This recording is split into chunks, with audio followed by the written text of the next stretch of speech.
So, good day to everyone. Johnny Balmeo here. So, for today, we're going to have a little discussion regarding the reproductive system. So, it is just a basic, okay? Pag-usapan lang natin to what are the basic things that we need to remember when it comes in the reproductive system for both here, male, and of course, dito sa ating females. So, when you say reproductive system, okay, as we all know, we as a human being, human species, will not be able to survive without a functional male and female reproductive system. Okay? If you guys still remember, I asked you before, saan natin mailalagay ang sex dun kay Maslow's hierarchy of needs? So, as we all know, Maslow's hierarchy of needs, it has 5 stages. Okay? Ito siya. It has 5 stages. Yung pinakamababa na yan, that is 1, 2, 3, 4, and 5. 1, 2, 3, 4, 5. Itong pinakamababa na to. Those are the basic needs, or better known as the physiologic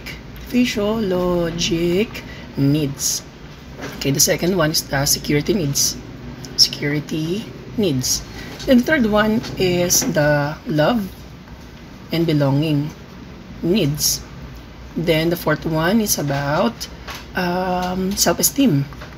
Self-esteem. And then the last one is the self-actualization. So I already discussed this one to you before during our orientation, During our orientation. So saan natin may ilalagay itong sex na to? Can we put this one here in the physiologic needs or here in the love and belonging needs? So most of you answers love, but actually the answer here is what? Physiologic needs. Why? For what reason? Because it is just a basic, okay? Sex is important for us to survive yung species natin.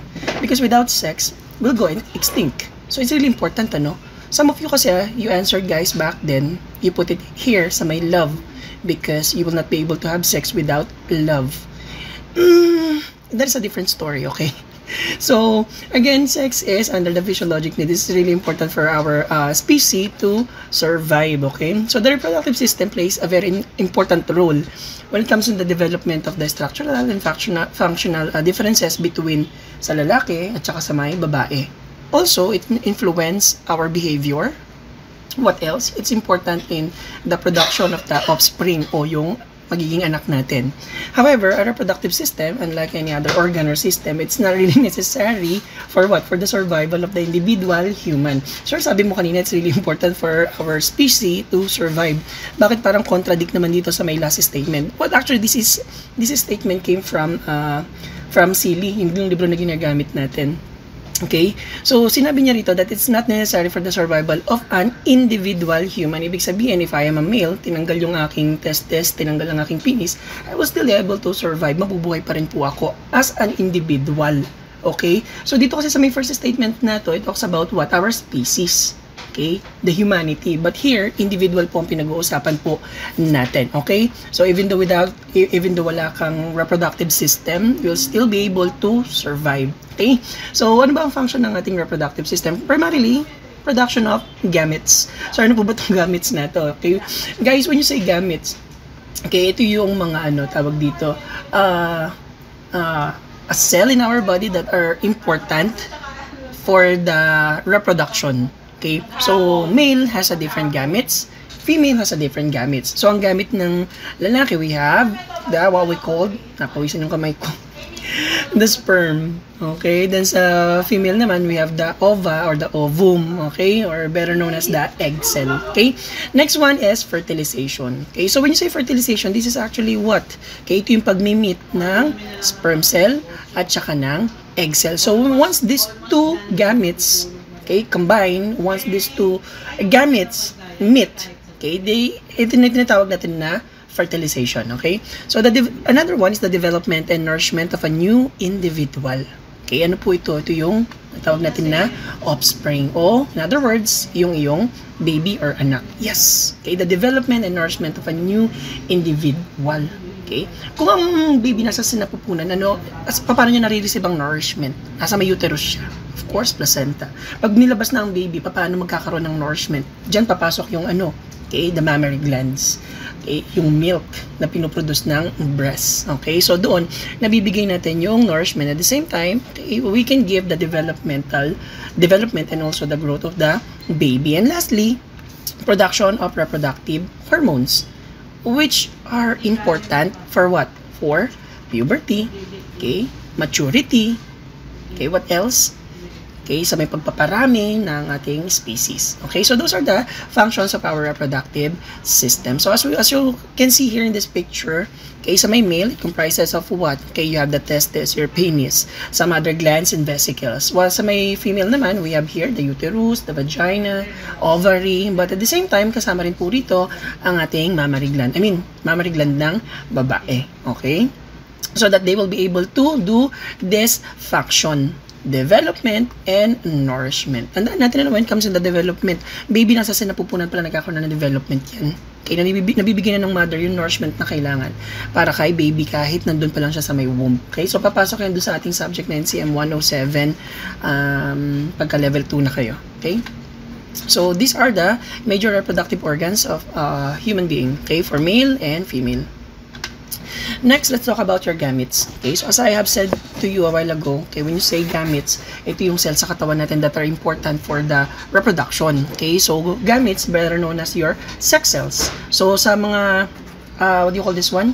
Sa may lalaki, we have the sperm cell, while sa babae, we have the oocytes, or the ovum, or the egg cell. Okay? So don't forget ha. Next. Okay, ano ba nangyari? Ay, shit. Okay, just give me a minute. Okay, next. Okay, let's talk about the meiosis.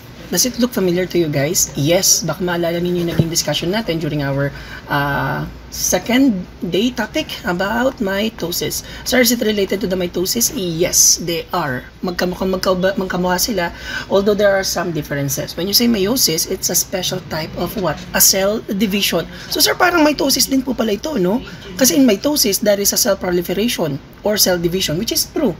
Okay, so ano po pinagkaiba na itong dalawa na ito? Okay, so dito makikita natin what are the difference between the two. So we have here the mitosis, we have here a meiosis. So let's put it in an easier way. Okay, sa may mitosis, one cell, nag-divide siya, naging dalawa.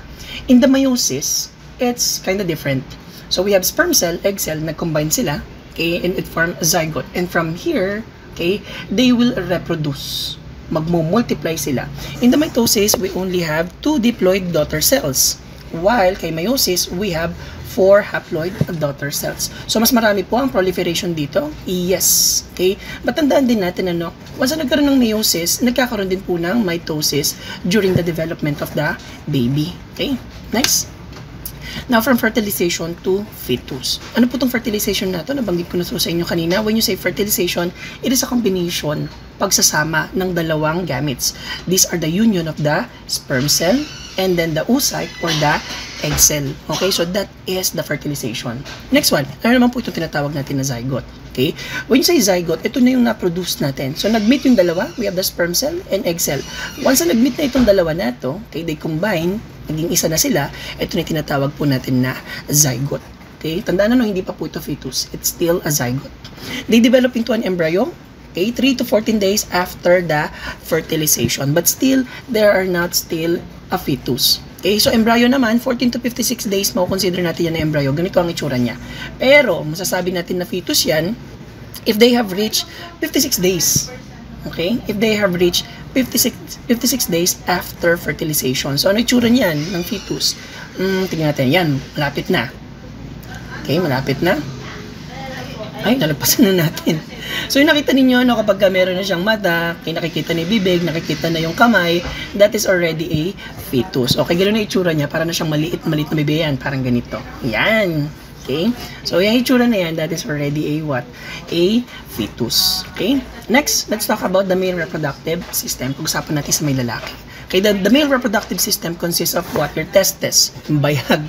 Tandaan natin, lalaki po ay walang eggs. Okay? Meron tayong testes, but testes are not considered as an egg. Ang merong egg is babae, hindi lalaki. Okay? So we have testes, in Tagalog they call it the bayag. We also have the ductus. Okay, a duct. Okay, we have a ductus deferens. Okay, we also have, here the vas deferens. Okay, we also have a different glands na tumutulong kapag nagkakaroon ng coitus or sex. Okay, some supporting structures. Okay, So, the duct include the epididymis. Saan po makita ang epididymis? Ito, nakapatong yan dun sa ating testis. Okay, next will be the ductus deferens, better known as the vas deferens. Ito siya. So, dito lalakad ang sperm. Ayan, pupunta siya rito. Okay, pupunta rito sa may ating, what do you call this one, the prostate gland. Tatagos siya dyan, and then, lalabas, papunta rito kay urethra, and there you go. Okay, lalabas na siya.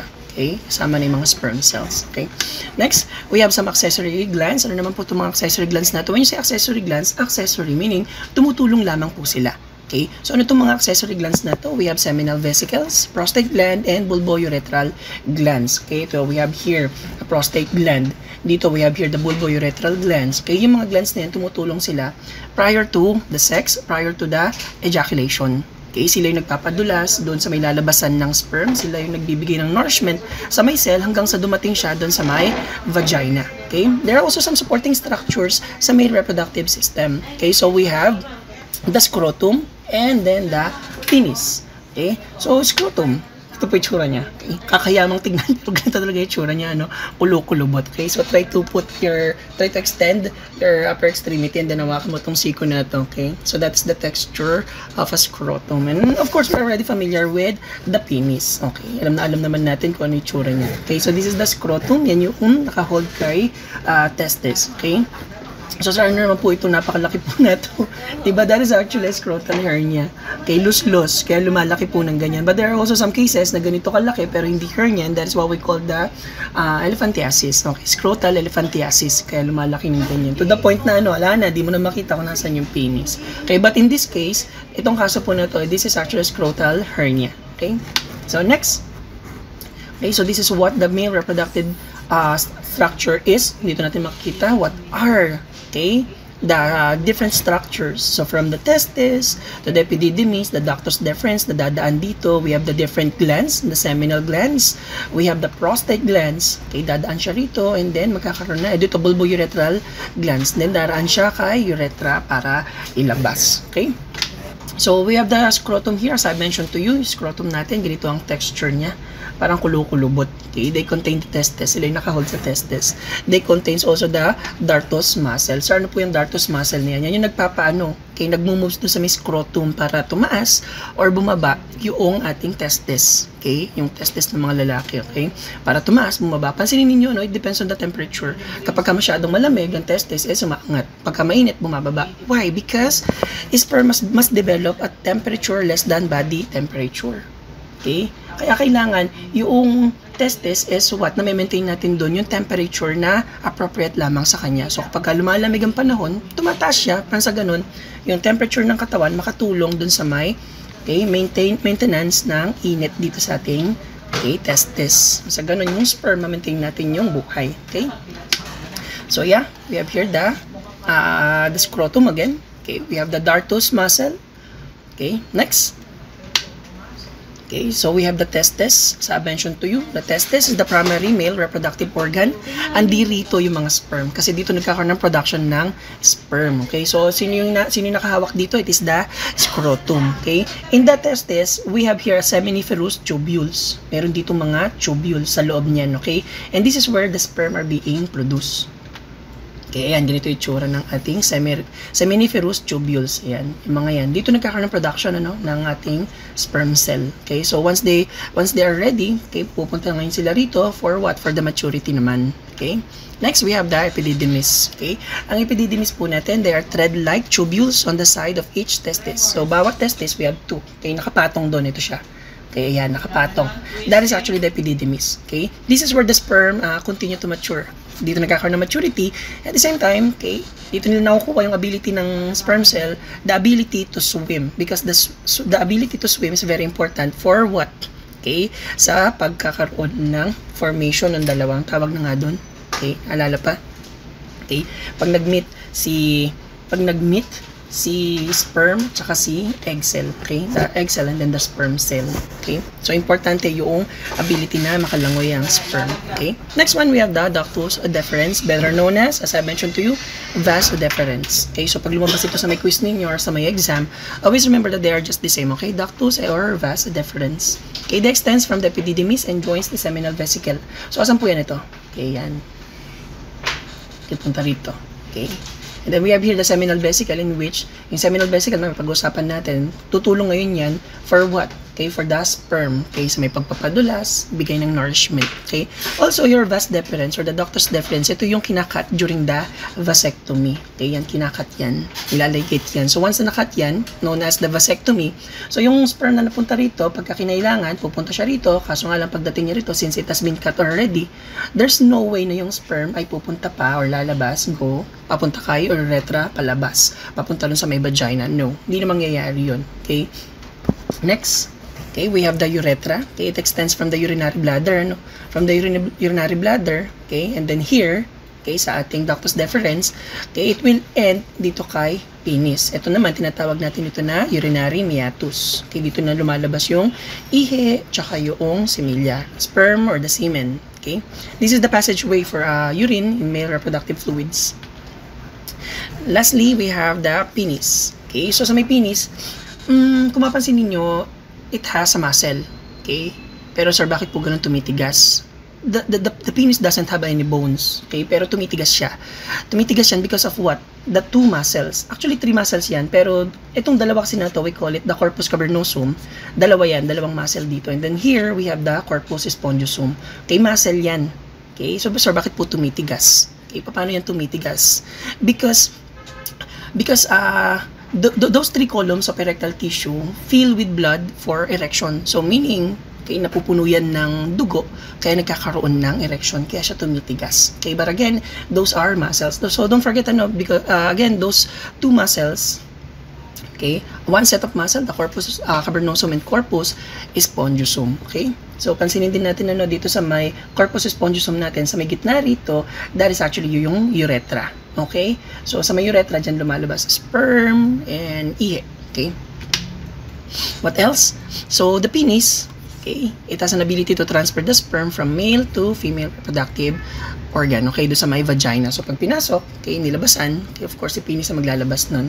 But at the same time, aside from the semen and sperm, as I mentioned to you, it also excrete urine. Okay, so yan. So let's try to zoom it in. So these are the 2 muscles, 2 sets of muscles. Okay, so we have here the corpora cavernosa, and then dito sa may baba na to, mahawakan mo yan, if lalaki ka, of course, mahawakan mo yan, gawin sa may baba, no? Okay, we call it the corpus spongiosum, and then sa may gitna niyan, that is the urethra. Okay, that is the urethra. Okay, so true or false? Height is related to penis size. So related ba yung laki ng penis dun sa may height ng isang tao? Okay, is it true? Answer is yes. Okay, there are some research na conducted and they found out na yes, it is somewhat related. Okay, but always remember, it is not always a guarantee, not because malaki ang isang tao, okay, malaki na agad yung kanyang penis, no. Okay, but again, most of sa may research na kinonduct, a lot, okay, majority ng mga matatangkad, malalaki rin ang kanilang penis. Okay, another one, true or false? Big feet equals to big penis. Kung malaki raw ang paa, malaki rin daw ang penis. Is it true or false? Of course, it is false. Wala pong kinalaman yung laki ng paa, no? Walang kinalaman yung laki ng paa sa laki ng yung penis. Okay, next one. Semen contains about how many calories? Does it have any calories? Yes, it has. Okay, so okay po siyang lulunin. Hindi, joke lang. So it has 1 to 7 calories. So that's a lot to swallow. Okay, yes po, it has a calorie. So pag nilunod mo, it will add up to your calorie. Okay, so hina-hinay. Okay, let's continue our discussion. Okay, in the male reproductive system. Okay, let's talk about the different glands of the body. Okay, so number 1 here, we have the seminal vesicles. Okay, seminal vesicles, it's next to the ductus deferens. I already told you this one kanina. I already pointed this out. Okay, it helps where? In the ejaculatory duct, sa may pagpapalabas ng ng sperm. Okay, another one, we have the prostate gland. Okay, the prostate gland surrounds the urethra. sorry Ayan, okay, the prostate gland, it surrounds the urethra. Opo, okay. So, pag tumatanda, ito rin yung nagiging problema. Okay, so, let's try to imagine this is the prostate gland. Okay, dito dumadaan yung urethra. So, kapag namaga ang prostate gland, karoon ka ng prostatitis. So, yung daanan ng ihe, daanan ng semilla, pwede pong maapektuhan. Okay? So, tignan natin picture na to. Ito siya. Okay? So, we have here the prostate gland. And as you can see, dito po dumadaan ang ating urethra and also labasan po ng sperm. Okay? Okay, again po, it surrounds the urethra and the prostate gland is about size of a walnut. So, ganun lamang siya kaliit. Okay, ganun lamang po kaliit ang prostate gland pero namamagayan. Okay, it's very common sa mga matatanda. So, it's really important na pagka mayroong edad na, magpa-check na ng prostate gland. Okay? And lastly, we have the bulbourethral gland. Saan po siya makikita? Dito po siya gawin sa may baba. Okay? So, tumutulong din yan for the tumutulong din yan sa may pagsisecrete, okay, ng semen. Okay? Ayan, ganito yung tsura. Okay? So, we have here the anterior view. We have here the testis. Okay? So, we have here the glans penis. Okay? This is the shaft. By the way, glans penis, yan yung pinaka-ulo. Okay? This one is the shaft. Yan yung pinaka-body. Okay? So, yung shaft, nakadepende yan. Ito yung sinabi ko sa inyo kanina na nakadepende ito sa minsan sa height ng isang tao. Matangkad, malaki rin po ito. Okay? So, we have here the shaft, pinaka-katawan niya. Okay? So, we have here sa loob, we have here the urethra. Okay, pasok siya ngayon dito. So, we have here the prostate gland. Okay? So, dumadaan kasi dito yung urethra. Kaya if you have a prostatitis, pwedeng ma-impede yung pagdaan ng ihi rito. Okay? And so on. Okay, next. Okay, let's talk about naman yung iyong sperm. Okay? So, in Tagalog, yeah, it is tamod. Okay? So, the semen is actually a mixture of sperm and secretions. So, minsan kasi nagkakamali tayo when it comes to the definition of the semen. Minsan sinasabi nila that semen is the sperm. Hindi po, okay? Yung pre-cum can be considered as a semen. So, when you say pre-cum, ito yung bago kalabasan, meron ng liquid na lumalabas. Okay? So, tandaan natin yung sinasabi nila na withdrawal. Withdrawal kapag ka nagko-coitus or pag nagse-sex, you withdraw it. Kaya labasan ka na nag-withdraw, and yet nabuntis. Possible ba yun? Yes. Why? Because of the semen. Okay? Ang pre-cum can be considered also as what? A semen. Okay, ito yung lumalabas prior to yung mismong paglabas ng iyong sperm. Okay? So, yung semen natin, it's actually a combination of different fluid came from the seminal vesicle, prostate gland, the bulbourethral gland. Okay? And of course, the sperm. Okay?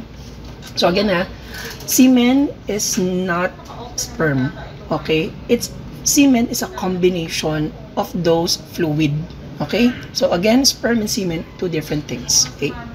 Next, we have the seminal vesicles. So, saan natin makikita ulit ang ating seminal vesicles? Ito po siya. So, as I mentioned to you, tumutulong po ito, okay? Sa may sperm kapag kapunta ron kay vagina, okay? So, ang ginagawa na ito, it provides fructose. So, kung babalik tayo sa may organic chemistry natin, fructose is actually a what? This is actually a carbohydrates. Okay? Carbohydrates po yan. Okay? And as we all know, fructose, marami ito sa mga fruits. That's why they call it fruit sugar. So, in other words, matamis. Kaya may lasa daw ang sperm. Okay? Medyo manamis-namis. According to Seeley, of course. Kung titignan din natin yung mga context na ito. No? So, again, the semen has a fructose. Okay? Okay, what else? It contains prostaglandins, okay, which is very important. Okay? For what po? Okay? It's very important para sa may paglabas po ng sperm. Okay? Sperm move through female reproductive tract. Okay? Next one, we have the prostate gland naman. Itong prostate gland naman natin, as I mentioned to you, saan siya makikita dito? Pinapasukan niya ng ating urethra. Okay, they contain enzymes naman to liquefy the semen. Okay, once na yung sperm nakapasok na doon sa may vagina. And aside from that, it also neutralizes acidity. Kaya walang asin yung sperm. Okay? It neutralizes acidity pagdating dun sa may vagina so that, okay, nang sa ganon, yung sperm will be able to survive. Okay? Kasi ang vagina is acid in nature yun. Okay? So, kapag pumasok ng sperm doon, tapos ito is acidic, mamamatay ang sperm. So, with the help of the prostate gland, we'll be able to neutralize the acidity. And so, okay, the sperm will be able to survive. And lastly, we have here the bulbourethral gland. As I mentioned to you, ang bulbourethral gland ay makikita rito sa may baba. Okay, sa may base. Okay, it also neutralizes the acidity of male urethra and female vagina, which is almost the same with the prostate gland. Okay, so ayan. Okay, we have here the bulbourethral glands dito sa may gawing babayan. Okay, sorry, this one. Yan. Next, we have the testicular secretions. Okay, it includes sperm and small amount of fluid. Okay, so kapag lumabas ang isang semen, about 2 to 5 ml of semen, yan yung dami ng ini-ejaculate each time na nagpapalabas. And then, about 1 ml of semen, they contain, gano'ng karami? 100 million sperm. Ganon karami. Try to imagine, 1 ml, tapos, yung sperm na nandoon sa 1 ml na yun is about 100 million. Ganon karami. And yet, isang sperm lang ang kailangan for us to develop, an embryo. So, out of 100 million sperm, saka sa matindi, saka sa malupit. Isa kang dating sperm and there you are. Nag-aaral nyo ngayon. Another one, sperm can also be able to survive for 72 hours. So, ibig sabihin na 3 hours. 3 hours kaya makapag-survive ng sperm sa loob po ng vagina. Pero kapag kasi say, outside the vagina, of course, mamatay agad yan. Within a second, mamamatay ng sperm. Mamatay agad po yan. So, kung nasa may loob po yan ng vagina, going to the meeting place of the what do you call this one, the egg cell, the ova, ovum, and then the sperm, they will be able to survive for 72 hours. Sir, paano naman po pagka wala pong ovulation na nangyari, walang egg cell. So those sperm cells na nasa loob ng reproductive system ng babae will be reabsorbed lamang ng katawan. Nothing else. So this is the path of the sperm. Again, it will be developed in the seminiferous tubules. Dito yan madidevelop sa testes. And then for the maturity, pupunta ngayon siya dito. Yan yung tinatawag natin na epididymis. Dito sila magkakaroon ng maturity. Dito rin nila makukuha yung ability nila sa may pagsuswim, yung kanilang flagellum. The flagella, as we all know, ito yung sperm cell. Yan. So again, pangit ng drawing ito. Yan. Ito yung flagella, ito yung kailangan nila para makalangoy. So dito na di-develop din sa may epididymis. And then afterwards, it also receives secretions from the seminal vesicle, prostate gland, and bulbourethral gland. Kaya merong mga nauuna. Before pa lumabas ang sperm, meron nang nauuna rito, yung tinatawag natin na precam. Meron nang lumalabas dito na fluid. Pinapangunahan na yan ng mga glands natin. The seminal vesicle, prostate gland, and bulbourethral gland. Nang sa ganun, pag dumaan na rito yung pinaka-sperm cell, smooth po ang daanan. And lastly, sa urethra, dito na lalabas yung sperm. It will exit the body. Kung saan man siya pupunta, sa may kumot, sa may tissue, na-joke lang. Let's continue this one. Let's talk about the spermatogenesis. So a combination of 2 words, sperm and genesis. So sperm, familiar tayo dyan. When you say genesis, I already told you this one sa mga prefixes and suffixes natin before during the orientation. When you say genesis, it means beginning, beginning, or start, simula. Ibig sabihin, when you say spermatogenesis, pagsisimula or a creation of sperm, paano nagkakaroon ng sperm, So the formation of cells, as I have mentioned to you, it happened here, dito sa ating seminiferous tubules, dito. But prior to that, not because pinanganak ka sa male, magkakaroon ka agad ng sperm, hindi po. Tandaan natin, you need to undergo puberty. Once you reach the age of puberty, dun na madidevelop ang sperm cells. So sa may male, mamaya madi-discuss natin yan, ng male about 12 to 14 years old, dito natin nahihit yung puberty. 12 to 14 for males. For males. That is according to Cochere and Ladner, if I'm not mistaken. But kay Seeley, if I'm not mistaken, parang iba ata yung age kay Seeley. Sa may mga female naman, ang puberty naman nila will hit 10 to 12. Again, that is according to Cochere and Ladner. Pero kay Seeley, I think madi-discuss din dito, parang iba ata, parang 11 to 13 ata sa may female, according to Seeley. So dyan natin may hit yung puberty. So once you hit the puberty, dun pa lang magkakaroon ng development. What else? Let's talk about the structure of your sperm. So we have head, saan makita yan? Ito. Then this one, the mid-piece, ito yung pinaka-body. This one.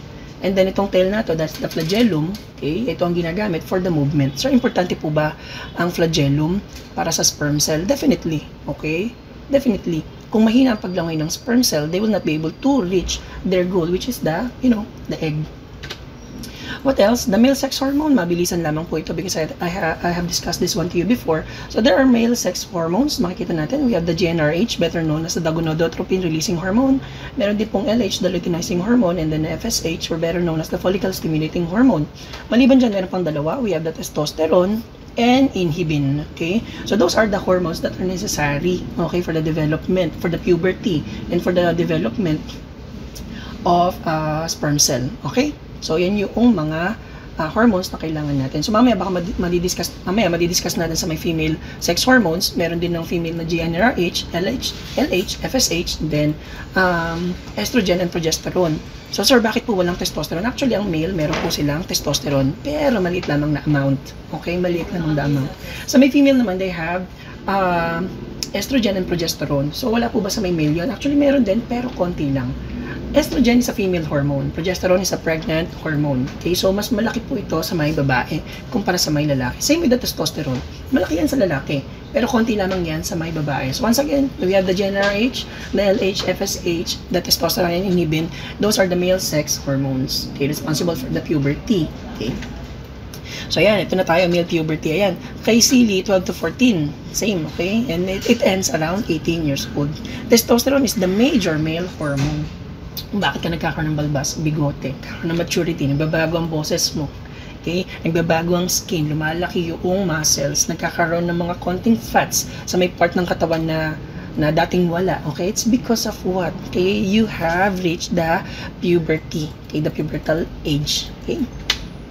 Next one, let's talk about the male sex act. Okay, so the male sex act is a very complex series of reflexes. It's a complex one, okay? Okay, from the erection, sa may pagtayo, okay, sa may paglabas, the precum, okay, may paglabas ng mucus, hanggang sa ejaculation, yung paglabas ng sperm. Okay, it's really a complex series of reflexes. Unahin po muna natin kay emission. What do we mean by emission? Okay, when you say emission, this is actually the movement of sperm cell, mucus, prostatic secretions, etc. In other words, ito yung mga mga fluid na lumalabas sa'yo prior to what? Prior to the main ejaculation. Okay? Bago yung paglabas ng ng sperm. Ayan. Okay? So that is the emission. Next one, we have the ejaculation. Ito na yun. Okay? Ito na yung pagpapalabas. As you can see in this picture, should I say in this mini video, itong nakikita nyo na to, those are actually the vagina. And this one, of course, that is the glans penis. So, labas-pasok, and then, pag na-stimulate, since ang glans penis, again, okay, we have here the testes, we have here the shaft, and then itong pinakaulo, again, we call it the glans penis. Okay? So, yan yung nakikita nyo sa may video na to. So, the glans penis. Ang glans penis, maraming maraming mga nerve endings and very sensitive to touch. Okay, so pag ulit-ulit mong tinouch yan, kaya as you can see, ito mangyayari. Magkakaroon ng paglabas, known as, there you go. Okay, the ejaculation. Okay? So what else? Meron naman tayo tinatawag na orgasm. Ito yung sinasabi nila na okay, heaven. Ayan. Once na-reach mo yung pinaka-rurok daw ng kaligayahan, yung tinatawag po natin na orgasm. This is actually an intense sensation. But actually, ang orgasm po, saglit lamang po ito, okay? So according to some research, it will only last for about 4 to 6 seconds. And then after that, magkakaroon tayo ng resolution. So when you say resolution, pagbaba na yan, okay? It happen after the ejaculations. Okay? So bumababa na. At the same time, bumababa na rin yung dating nakatayo. Okay? So lumiliit na rin siya. Okay? Nagkakaroon tayo ng resolution. So it's really impossible, It's really impossible to have a continuous erection. Okay, so once na-reach mo na ang resolution, yung dating malaki, of course, liliit na po yan. But there are some instances in which, after the erection, nagkaroon ng orgasm, nagkaroon ng resolution, lumiit na, there's still a chance na bumalik pa rin sa erection. There are some instances na nangyayari talaga yan, okay? Especially sa mga baguhan pa lamang, okay? Yeah. And what else? Sa mga nagtitake ng medication such as Viagra. Okay, so let's try to answer this question. What is the production of male sex cells called? Letter A, spermatogenesis. B, ejaculation. Letter C, oogenesis. Or letter D, mitosis. Okay, so again, okay, production of male sex cells. Let's try to perform here what do you call this one? Process of elimination. Definitely, it's not mitosis. It's not also ejaculation. So, it's either A or B. So, anong tinatanong natin dito? Male, lalaki. So, pag lalaki po yan, it is what? Is spermatogenesis. So, the answer here is letter A. I hope na sagot ninyo yun, Okay, another one. What structure are the testes held within? Ano raw yung nakahawak sa kanya? Okay, so again, if you're not familiar with anatomy and physiology, then perform the process of elimination. Try to eliminate kung hindi parte dito ng answer. So, testes, male lamang yan. Okay? So, ano makikita natin dito sa mga choices? It's not uterus, pang female po yan. It's not fallopian tube. So, it's either B or D, scrotum or penis. Ano ba yung nakahawak sa kanya na yun? Yung, okay, corrugated, yung kulukulubot na balat. We call it the scrotum. Okay? So, let's continue this one with the female reproductive system. Okay? So, the female reproductive organs, the female organs consist of what? We have here the ovaries. Okay? We have the uterine tube. Okay, or better known as the fallopian tubes. Then we have here the uterus, okay, then the vagina here, and then we have the external genitalia. And also, kasama rin dito, as I mentioned to you, for the nourishment and development of a fetus, the mammary glands. Ito, okay, importante rin kasi yan, of course. Okay, importante yan na makapagbigay ng milk kay baby for the development and nourishment. Okay, that's why they included the breast in the reproductive system. Okay, so this is what the female reproductive organ looks like. Ayan, okay, naka-medial view po tayo. Okay, here naman naka-anterior view tayo. So ito yung itsura niya. Okay, next. So let's start first with the ovaries. Okay, so ovaries, that is the primary female reproductive organ. So ano po ba sa may male? Tatandaan pa doon sa sinabi ko kanina. Sa may male, we have the, testes. Okay, ang counterpart niya sa may babae, we have the ovary. Okay, itong dalawa na to. Okay, and it produces the oocytes. And at the same time, sex hormones. Okay, one on either side of the uterus. So, meron tayo rito, meron din po tayo rito, dalawa po. And same with the testes, dalawa. Okay, there's also an ovarian ligaments. Okay, ano po itong ovarian ligaments na ito? Okay, dito natin yan makikita. Ayan, dito. Okay, the anchor ovaries were in the uterus. Nasa ganun, hindi naka-float yung ovary. Okay, may naka-hold sa kanila. So, we have here the ovarian ligaments. Yan, dyan. Meron din tayong suspensory ligaments in which it anchors naman yung ovary. Naka-anchor naman yan sa may pelvic cavity. Okay, sa may pelvis ng babae. Okay, another one, we have the ovarian follicle. Okay, here sa may ovarian follicle, this is where the cells in ovaries contain the oocytes. Dito yan. Okay, yan, dyan. Next. Okay, let's try to check this video. Okay, saglit lang, play ko. This video actually, this is one of the cases that we have handled in the operating room before in which we perform something. Okay, ang ginawa namin dito is, tingnan natin mabuti Yan, as you can see, this is actually a uterus. Okay, nakikita nyo na, this is actually my hand. So yan, uterus yan. Tinanggal namin dito sa may pasyente. Okay, yung procedure na ginawa namin dito is TABSO. So, TABSO stands for Total Abdominal Hysterectomy, Bilateral Salpingo Oophorectomy, or better known as the TABSO. Okay, TABSO ginawa namin dito sa may pasyente. Okay, so ayan.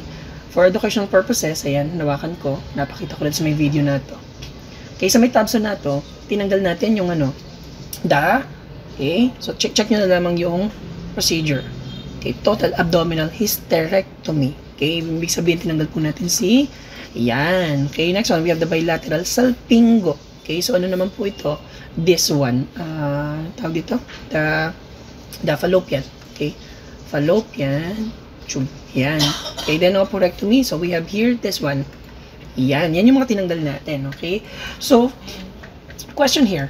Okay, sir, baka may encounter kasi kayo, no? Sir, bakit po gano'n? Meron po kaming isang case before in which yung tinanggal lamang po namin is yung uterus. Hindi namin tinanggal si fallopian tube, hindi rin namin tinanggal si ovary. There are some instances na nangyayari talaga yon. Okay? So, nawawala po ito. Okay? Ano lang ang ginawa natin? Hysterectomy lang. We just remove the uterus. Sir, bakit po kailangang iwanan ang fallopian tube at saka ang ovary? Eh, wala naman ng sperm na pupunta ron. Actually, guys, the purpose why we left those parts of the reproductive system is what?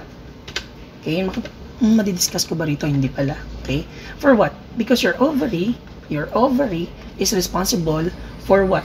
Okay, for the production of different hormones. Okay, importante ang ovary, kaya nire-retain po natin, especially sa mga hindi pa ganun katanda. Pero kapag kasi medyo matatanda na, like for example, nag-undergo na ng menopausal period, so wala tayong problema rito, we just remove it. TABSO na talaga ang ginagawa din. Pero kung kinakailangan pa ni mother, pasyente natin, yung mga hormones na yon, we retain this. Nire-retain natin yung mga organ po na yon. Okay? So may mga cases kami ganyan na ginagawa in the operating room in which we retain the ovary.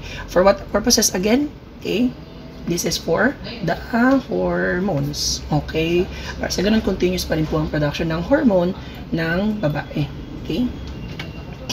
Okay, so this is what the structure of an ovary and ovarian follicle looks like. Ayan. Dito nagkakaroon ng development, nagkakaroon ng production ng the egg cell. Okay? Another one, we have the uterine tube, or better known as the fallopian tube. Saan po yan? Ito. Okay, yan siya. Ayan.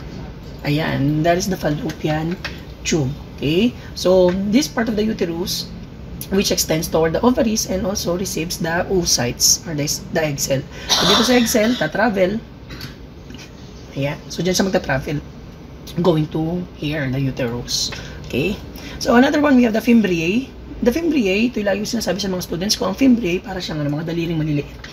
They looks like small fingers, finger-like, okay, na maliliit. Okay? So, yan, ibang-iba yung picture pag nakita nyo in person to. Okay? They are fringe-like or finger-like, okay, structure around the opening of the uterine tube. Okay, so purpose na to, it helps to sweep oocyte into the uterine tube para pumunta siya rito. Okay, tumutulong siya. So para talaga siyang kamay na kukuha kay egg cell. Kuha ka rito kasi pupunta niya dito kay fallopian tube. Okay, so sir naman po tinatawag natin na tubal ligation. When say tubal ligation, this is actually a sterilization of female. Okay, so kung kanina meron tayong vasectomy, okay, the ductus deferens and vas deferens are being ligated or cut off. Okay, dito naman sa may female po pwedeng perform tubal ligation. So ito naman yung kinakat natin, ayan yung kinakat. Okay, so in that case, if we have here an egg, tatravel siya, hanggang dito lamang po siya. May pumasok na sperm, asan si sperm? Okay, magtatravel siya, oops, hanggang dito lang. Bakit? Kasi nakat na. Nakat. So magkakaroon po ba ng fertilization? Definitely wala na. Okay, hindi na sila mag-mimit. Yeah. Okay. Another one, we have the uterus. So ito po ang uterus, better known in Tagalog as yan. Ito. Yan. Okay, bakit? Dito kasi nagkakaroon ng development ng baby kapag nagkaroon ng fertilization, na-fertilize na yung, nagkaroon ng fertilization, nagkaroon ng embryo, okay, nagkaroon ng fetus, andyan na yung baby, dito siya napupunta. Okay? So, yan. Okay? So, we call it the uterus. Ang uterus, by the way, pear size lamang. Ganun lang kaliit. So, pag nakita nyo yan in person, napakaliit lamang. Okay? Pero, the magic is, yung ganun kaliit na organ is what? Lumalaki. In which it supports the baby. Okay? So, pinaka-function ng ating, ng inyong uterus is, it receives, it also retain, and provide nourishment para mga po, doon sinabi ko sa inyo kanina, doon sa my baby, or the fertilized oocyte. This is where the embryo resides and being developed. Okay? Dito na nagkakaroon ng baby. Okay? So, the uterus has a 3 body. Okay? So, we have here the body. Okay, 3 parts. We have here the body, yung pinaka-body niya. Itong pinaka-tuktok, we call it the fundus. And then we have here the end part, we call it the cervix. Okay, so again, this is the body, fundus, and then the cervix. Importante na malaman niyo ito, try to memorize kasi importante ito pagkadating ng NCM 107 ninyo. Okay, let's continue. We also have a uterus wall. Okay, it has 3 layers. So again, gamitin natin dito yung mga natutunan natin in the prefixes and suffixes. So we have the perimetrium, myometrium, endometrium. So when you say perimetrium, again, peri outside. Okay, so saan po itong perimetrium? Ito yung pinaka-outermost layer ng uterus.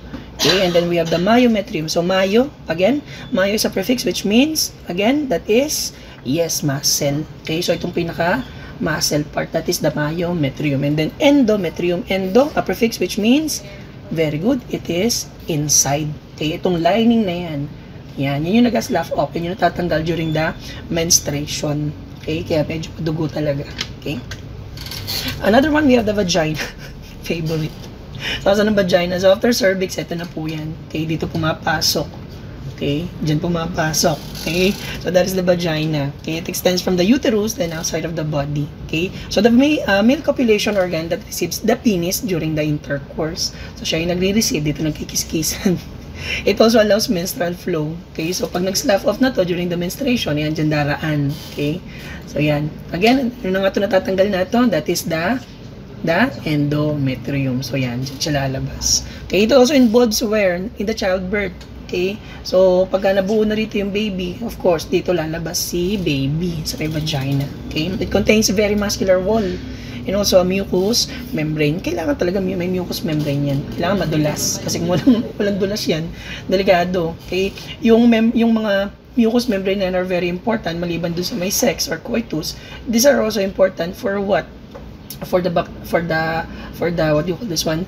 For the keeping the bacteria out from the body. Okay? And also, this mucus, itong mucus na to are very acidic. Okay? Acidic to keep the bacteria out. Okay? So, kung may pumasok man dito na bacteria, mamatay din sila afterwards. Okay? Next, we have the vulva. Yan, medyo malapit na tayo matapos. Okay? We have the vulva. 20 slides na lamang ako. Okay? 20 slides na lang, I think. We have the vulva. Sir, saan po ang vulva? Ito mismo, yan yung vulva. This is the external female sex organ. So, ano po yung mga makikita natin dito? So, we have the mons pubis, the labia minora majora. We have the clitoris. Okay? The vestibule. Okay? Yan po yung vulva na tinatawag. So, isa-isahin natin. Unahin natin kay mons pubis. Ito si mons pubis. Yan, yung matambok na to. Ano? Okay? So, side view natin. Ito siya.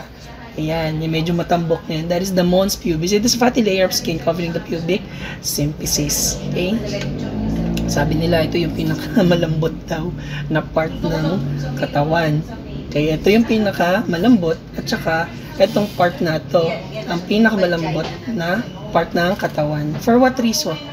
Kasi kahit merong malambot ito kasi kahit may nauuntog dito na itlog, hindi nababasag daw. I don't know if you get my joke. Pag may nauntog na itlog dito, hindi nababasag. Kaya napakalambot na ito. Okay, just give me a minute. Sabihin mo yung size ng vagina. Kanina may size yung... Oo nga eh. Sabihin mo na. Durating din kami doon. Oo, sabihin mo na. Ma'am Tin, one of my coworker here. Pasensya na. Sabihin na nyo. Ayoko.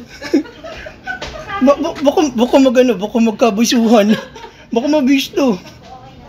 Yeah, I'm just kidding. Okay, let's continue this one. So, this is the mons pubis. Again, ayan, fatty area to, tsaka malambot. Okay, again, kahit tumutog dyan yung itlog, di mababasag. Okay, we have the labia majora. So, try to look at this word, majora minora. So, majora meaning malaki. Ito yan, area na to. Okay, matambok din na part na yan. Okay, when you say minora naman, itong part po na to, no, they cover the vagina. Okay, that is the majora, that is the outer folds of the skin. Ito nga siya, malaking part na to, no? Okay, the equivalent to male scrotum. Okay, ang labia minora naman po natin, gagawin dito sa may loob. Okay, another one, we have the clitoris. So, naalala pa kanina, yung pinakaulo, okay, ng penis. So, we have here the testes, we have here the shaft. Okay, this one naman, naalala ko ano to, yung pinakaulo, that is the glans penis. Okay, yung pinakaulo. Ang glans penis, as I mentioned to you, it has a lot of, what do you call this one, a lot of nerve endings. Okay, so medyo sensitive. So sa may female naman, ang pinaka, ano na to, altar niya is the clitoris. Okay, so ang clitoris, okay, same with the glans penis, that's erectile structure. Okay. So, nag-erect din ito, same with the penis, okay? So, it is small erectile structure na makikita po natin kay vestibule. Okay? It is, as I mentioned to you, equivalent to male penis. To be specific, the glans penis. Next one, we have the prepuce. So, sa male, ito yung pagka hindi pa natutuli, yung pinaka-covering. So, ito yung kinakat pagka tinutuli. Okay? Sa female, meron din po tayo na ito, no? That is the prepuce. Okay? This is where two labia minora unite. Okay, para ma-cover po ang clitoris. Okay, so hindi ito katulad ng lalaki in which we need to circumcise, hindi po ano, but there are some tribe in other country in which they do circumcision of the female. Again, it's not advisable to do that, okay? Sa male, yes, but for the female, it's useless. Okay, next one, we have the vestibule. So, ang vestibule po natin, this is just where the space in which vagina and urethra are located, okay? So, again, ito po makikita ninyo. Okay, so we have here the prepuce, and yung nagko-cover kay clitoris. We have here the mons pubis, labia majora. Then we have here the labia minora. Ito yung urethra. Okay, dito lumalabas po yung ihi. Okay, then we have here the vagina, yung pasukan. Okay, so yeah, let's continue this one. Let's talk about the ovulation naman, ano? Okay, when you say ovulation, this is the release of an oocyte, okay, from the ovary. So, drawing ko lang dito saglit. Ayan, so this is the uterus, fallopian tube. Okay, the fimbriae. Okay, this is the ano na nga to? That's what we call the ovary. Okay, then we have here some ligaments. Okay, so dito yung ovary. Okay, so dito na po produce yung ovum, yung egg cell. Okay, so during the ovulation, this is the release, yung paglabas, okay, ng ng oocyte, ng egg cell. So lalabas po siya. Okay, so bakit po siya lumalabas? To prepare for what? Fertilization. So may darating na okay, sperm cell, mag-unite silang dalawa. Okay? So, due to the luteinizing hormone secreted from the anterior pituitary gland, nagkakaroon po tayo ng ovulation. Next one, we have the corpus luteum. Okay? So, corpus luteum naman, they are responsible for what? The development of the endometrium. So, si endometrium, again, endo means inside. Ito, layer na to. Okay? So, itong endometrium na ito, ang ginagawa ng corpus luteum dito, okay, pinapakapal niya yan. So, for what reason? Para sa ganun, ma-prepare kapag ka nagkaroon dito ng zygote. Okay? Pag nag-meet sa sperm cell tsaka si egg cell, ipiprepare na sa ganun dito sila mag-attach. Properly nourished po sila. Okay? Sir, paano naman po pagka wala pong fertilization na nangyari? Walang sperm cell na pumasok. Well, ang mangyari dito is what? Magkakaroon ng degeneration. Okay? So, ito, lalabas yan. Okay? And there you go. The cycle continue. Okay? So, every month magkakaroon ng cycle. That is also the reason kung bakit nagkakaroon ng menstruation. Okay?